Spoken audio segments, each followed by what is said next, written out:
सबको मेरी तरफ से सलाम। खुदा के कलाम की बातें नुसरत जॉन के साथ। अगर आप हमारे चैनल पर नए हैं तो इसको ज़रूर सब्सक्राइब कीजिए और खुदा के कलाम की बातों को ज़्यादा से ज़्यादा शेयर कीजिए ताकि खुदा के कलाम की बातें ज़्यादा बहन भाइयों तक जा सकें। मैं अपने उन तमाम बहन भाइयों को, बुजुर्गों को, बेटों को, बेटियों को जिस वक्त फेसबुक के ज़रिए या यूट्यूब पे मेरा ये प्रोग्राम देख रहे हैं, उन सबको अपने प्रोग्राम में वेलकम कहती हूँ। आज हमारे लिए क्या अहम और ख़ास बात है, आइए कलाम मुक़द्दस में से पढ़ते हैं। आज का कलाम मज़ामीर की किताब में से लिया गया है।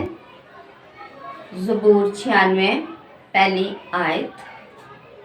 खुदावन के लिए एक नया गीत गाओ, ऐ तमाम ममालिक, खुदावन के लिए गाओ।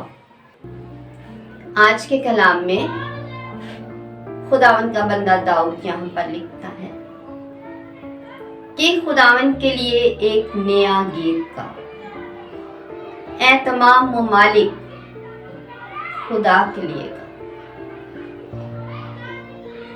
क्योंकि खुदा का बंदा दाऊद भी गाकर, साज बजाकर, अपनी बुलंद आवाज के साथ, सुरीली आवाज के साथ खुदा की प्रस्तिश करता, खुदा की हम करता, उसके हम के गीत गाता था। और आज खुदा का बंदा दाऊद हमें भी ये लिख रहा है, फरमा रहा है कि खुदा के लिए नया गीत गाओ, उसकी हमद के लिए, उसकी तारीफ में नया गीत गाओ। और सिर्फ किसी एक शख्स को नहीं कह रहा, तमाम ममालिक, खुदावन के लिए गाओ। यानी कि पूरी दुनिया के इंसानों को, लोगों को वो ये फरमा रहा है कि जिंदा और कादिर और मुबारक खुदा के लिए, जो मेरा और आपका खुदा, कुदरत वाला खुदा है, जमीन और आसमान को बनाने वाला खुदा है, उसकी प्रस्तिश करो, उसके लिए नया गीत गाओ। अपनी खूबसूरत और सुरीली आवाज जो खुदा ने आपको दी है, उसमें खुदा की प्रस्तिश करो, इबादत करो, गाओ।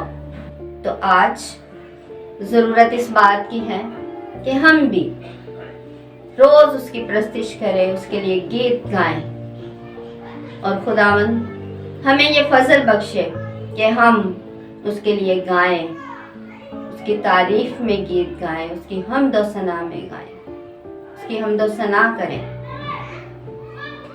और ये किसी एक शख्स के लिए नहीं, खुदा का कलाम हमें ये सिखा रहा है कि तमाम ममालिक, पूरी दुनिया के हर शख्स, छोटा बड़ा जवान, सब खुदावन के लिए नया गीत गाओ। तो खुदावन हमें ऐसा करने का फजल अता करे कि हम उसके लिए गीत गाएं, उसकी हमद व सना करें अपनी आवाज में रोजाना। खुदावन हमें ऐसा करने का फजल अता फरमाए, मसीह हमारे खुदावन के वसीला से, आमीन। अगर आपको ये वीडियो पसंद आई है तो इसको जरूर लाइक कीजिए और मेरे चैनल को सब्सक्राइब कीजिए और खुदा के कलाम की बातों को ज़्यादा से ज़्यादा शेयर कीजिए ताकि खुदा के कलाम की बातें ज़्यादा बहन भाइयों तक जा सकें। खुदावन में हमेशा खुश रहें।